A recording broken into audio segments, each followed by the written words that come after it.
Vídeo de número 8, nós estamos falando da classificação, reclassificação, desclassificação de documentos, dados e informações sigilosas. Nós estamos passando mais rapidamente sobre esse assunto, porque nós já vimos na Lei de Acesso à Informação. Então vamos lá, artigo 31. Os documentos, dados e informações sigilosas em poder de órgãos e entidades da administração pública estadual, observado seu teor em razão de sua imprescindibilidade à segurança da sociedade ou do Estado, poderão ser classificadas nos seguintes graus. Aqui, a administração pública do Estado de São Paulo. Ultra secreto, secreto e reservado. Ctrl+C, Ctrl+V. Parágrafo 1º. Os prazos de restrição de acesso aos documentos, dados e informações, conforme a classificação prevista no caput, incisos deste artigo, vigoram a partir da data de sua produção e são as seguintes. Ctrl+C, Ctrl+V da lei também. 25 anos, ultra secreto, prazo máximo.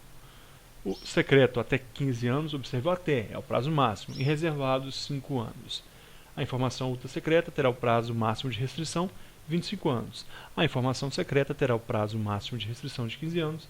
E a informação reservada terá o prazo máximo de restrição de 5 anos. Parágrafo 2º.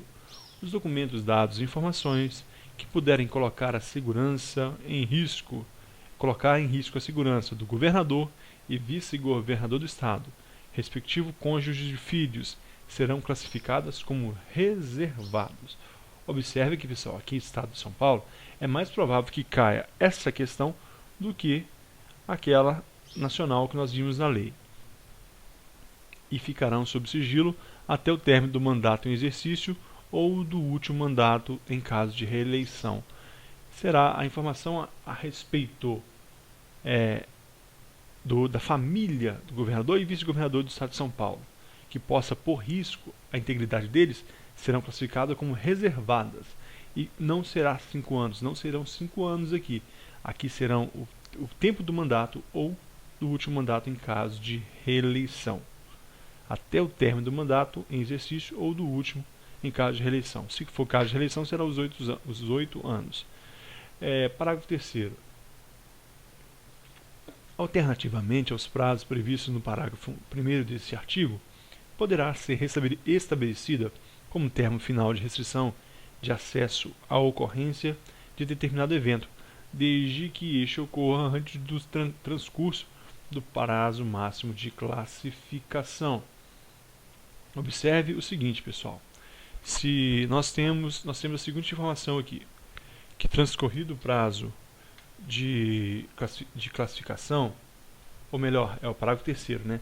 Alternamente previstos os prazos previstos no parágrafo 1º desse artigo, poderá ser estabelecido como final a ocorrência do determinado evento, ou seja, está na vigência do mandato, há uma informação sigilosa e há um evento que dure 6 meses, por exemplo, e durante esse evento uma informação sobre a família do governador ou do vice pode trazer prejuízos, pode trazer danos a esses familiares. Então, essa informação será sigilosa somente durante esses 6 meses que ocorra esse evento. Então, pode acontecer isso segundo a lei. Nós falamos isso também nós falamos aqui no decreto e falamos isso também lá na lei. O parágrafo 4º. Transcorrido o prazo de classificação ou consumado o evento que define o seu termo final, o documento, dado ou informação torna-se-á automaticamente público. Nessas situações onde a classificação de dado ou informação referente à família do governador ou do vice, que é classificada como reservada, encerrou o mandato dele ou encerrou aquele evento temporário, automaticamente aquela informação tornar-se-á pública. Esse é o parágrafo 4º. Nós vamos para o 5º. Para a classificação do documento, dado ou informação em determinado grau de sigilo, deverá ser observado o interesse público da informação e utilizado o critério menos restritivo possível considerado. 1. A gravidade do risco ou dano à segurança da sociedade do Estado. 2. o prazo máximo de restrição de acesso ou evento que define seu termo final. Ctrl+C, Ctrl+V da lei. Para classificar o documento como sigiloso, primeira coisa vamos observar, o interesse público da informação é de grande interesse público, é de menor interesse público. E vamos utilizar desses dois abaixo o menos restritivo, o que menos restringe a informação, ou seja, o que mais possibilita a informação.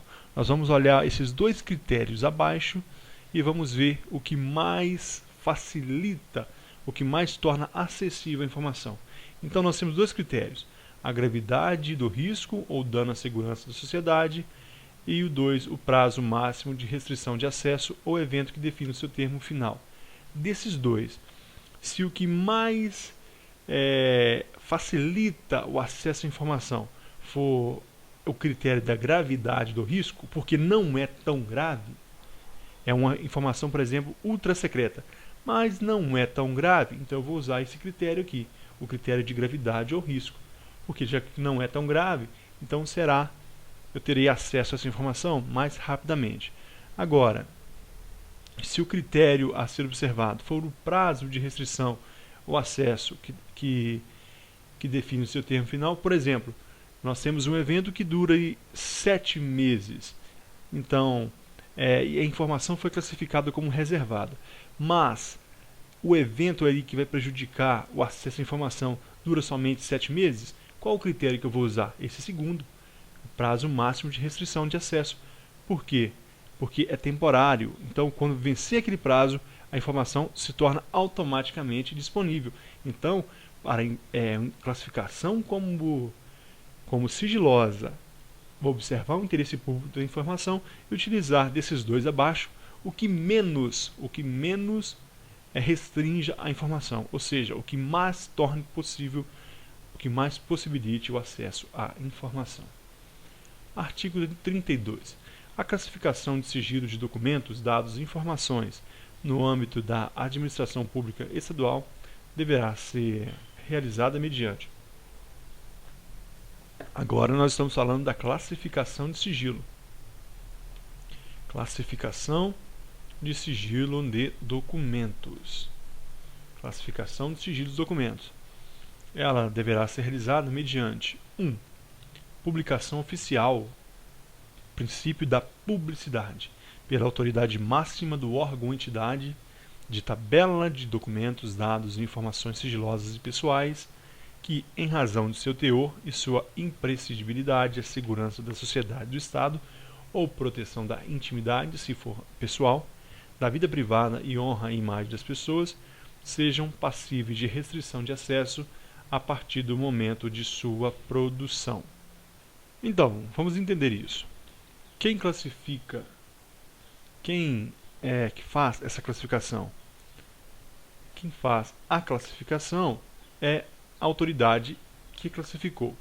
Pode ser, ela não é taxativa com a autoridade que vai classificar. Mas essa classificação de dados e informações no âmbito da administração pública estadual, ela deve ser realizada mediante alguns requisitos. O primeiro que nós estamos estudando é a publicação oficial. Vai ser publicado lá no Diário Oficial ou outro meio de publicação, pela autoridade máxima do órgão ou entidade. As tabelas de documentos, dados e informações sigilosas e pessoais, que em razão de seu teor e imprescindibilidade, a segurança da sociedade e do Estado, ou a proteção à imagem. Daqui para baixo, esse ou é relação à pessoa, a imagem pessoal, a partir do momento da sua produção. Foi produzida, então será publicado lá. A partir da produção dessa informação, ela se torna sigilosa. Primeira coisa, é publicação oficial pela autoridade máxima. E vai estar na publicação, vai estar escrito assim, está escrito, a partir da sua produção, essa informação se torna sigilosa no grau, por exemplo, secreto. Esse é o primeiro item que deve ser observado na classificação das informações. O segundo item é a análise do caso concreto pela autoridade responsável ou agente público competente e formalização da decisão, de classificação, reclassificação ou desclassificação de sigilo, bem como de restrição de acesso à informação pessoal, que conterá, no mínimo, os seguintes elementos. Observe que o primeiro foi a publicação pela autoridade competente. Já que no segundo, nós temos a análise do caso concreto. Existem informações diferentes e semelhantes que não terão a mesma classificação. Por quê? Aqui no 2 está falando de análise do caso concreto. Aquele caso em específico, aquela informação específica vai ser analisada separadamente pela autoridade responsável. E ele vai formalizar a sua decisão. Classifico ou reclassifico? Classifico como ultrasecreto ou ela já estava classificado como ultrasecreto e eu reclassifico para reservada? Ou desclassifico, venceu o prazo, eu vou desclassificá-la. Não é mais sigilosa. Bem como uma restrição de acesso à informação pessoal, que conterá os seguintes elementos. Então, pode ser restringida também como caráter pessoal. Lá na lei que nós vimos o prazo até de 100 anos. E deve ter nessa restrição os seguintes elementos. Assunto sobre o qual versa a informação deve conter ao caput o assunto. B. Fundamento da classificação, por que estou classificando, por que ela está sendo reclassificada, observados os critérios no artigo 31, que nós já vimos, que fala se é secreto, ultrasecreto ou reservado. Então, esse fundamento de classificação e reclassificação, ainda a indicação do prazo de sigilos, 25, 15 ou 5, conforme os limites previstos, nós já falamos. A indicação do prazo mínimo de restrição se for de caráter de informação pessoal. Letra B.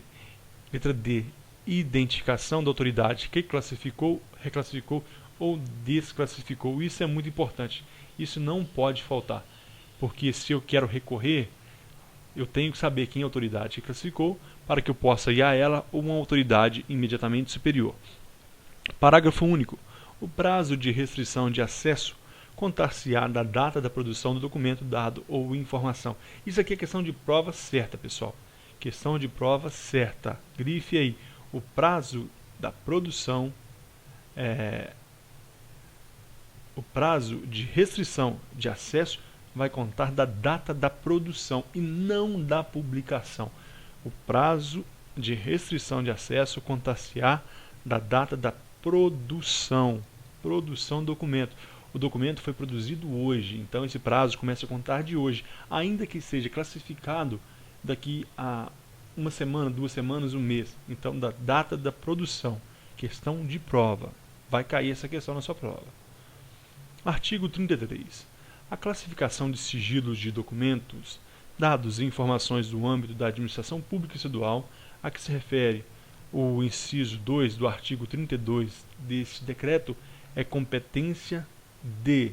Então, a classificação que nós falamos, que pode ser secreta, secreta e reservada, ela é um pouco diferente aqui no Estado do que lá na lei. Então, aqui nós temos que prestar atenção. No caso de ultrasecreto, a informação é ultrasecreta. É o grau mais grave, né, dessas 3, além da pessoal, que vai ainda bem mais além, né?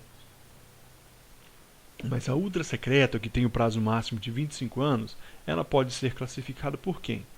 Governador do Estado, vice-governador do Estado, letra C, secretário de Estado e procurador-geral do Estado, letra D, delegado-geral de polícia e comandante-geral da polícia militar. Delegado-geral de polícia. Não é qualquer delegado de polícia. Não é qualquer policial militar. Nem qualquer comandante da polícia. Então, é o delegado-geral da Polícia Civil, delegado da Polícia Civil, aqui no Estado. Ou comandante-geral da Polícia Militar. Governador, vice-governador, secretário de Estado, procurador-geral do Estado, delegado-geral e comandante-geral da Polícia Militar. O caso de quê? Ultra secreto. Esses vão repetir lá no secreto, porque no caso de secreto serão as autoridades referidas do inciso 1, que nós vimos: governador, vice-governador, secretário de Estado, procurador-geral do Estado, delegado-geral e comandante-geral da Polícia Militar. Aqui no 2 são estes, e além desses, as autoridades máximas das autarquias, fundações, empresas públicas e sociedade de economia mista. Então, além daquelas que nós falamos, aquelas autoridades que nós falamos, ainda a chefia máxima da administração indireta do Estado. Então, para secreta, no grau de secreto, nós temos todas aquelas mencionadas no inciso 1, mas a chefia máxima da administração indireta do Estado, autarquias estaduais, fundações públicas estaduais, empresas públicas e sociedades de economia mista estaduais. Já no terceiro grau, no grau reservado, nós teremos que quem que pode aqui classificar?